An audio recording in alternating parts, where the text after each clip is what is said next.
నేను చేయను. నా గోషామేళ ప్రజలు నాకు గెలిపిస్తున్నారు. నాకు ఎలక్షన్లో ఎట్లాంటి కూడా సపోర్ట్ చేయలే.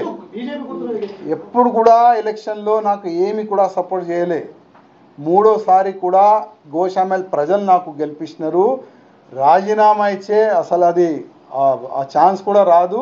నేను ఈయన కూడా ఏం చేస్తారో చేసుకోండి. గతం కూడా చెప్పినా ఇప్పుడు కూడా చెప్తాను.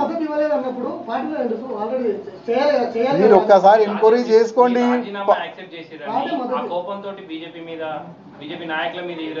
నేను ప్రతి ఒక్క మెసేజ్ మీరు చూసుకోవాలి. నేను ప్రతి ఒక్క మెసేజ్ తప్పు ఉంది అని కార్యకర్తలతో చర్చ చేసుకోండి.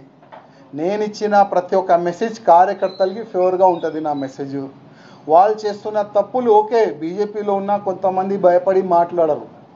వాళ్ళకి పదవి భయం ఉంటుంది, పోస్ట్ భయం ఉంటుంది, ఏదో ఒక ప్రాబ్లం వాళ్ళకి ఉంటుంది. అందుకోసం వాళ్ళు మాట్లాడతలేదు. కానీ నాకేం ఆశ లేదు. గతంలో కూడా లేకుండే, ఇవాళ కూడా లేదు. ఎప్పుడెప్పుడు బీజేపీ వాళ్ళు ఇవాళ ఓపెన్ చెప్తున్నా, ఎప్పుడెప్పుడు మీరు తప్పు చేస్తే అప్పుడప్పుడు నేను మాట్లాడతాను.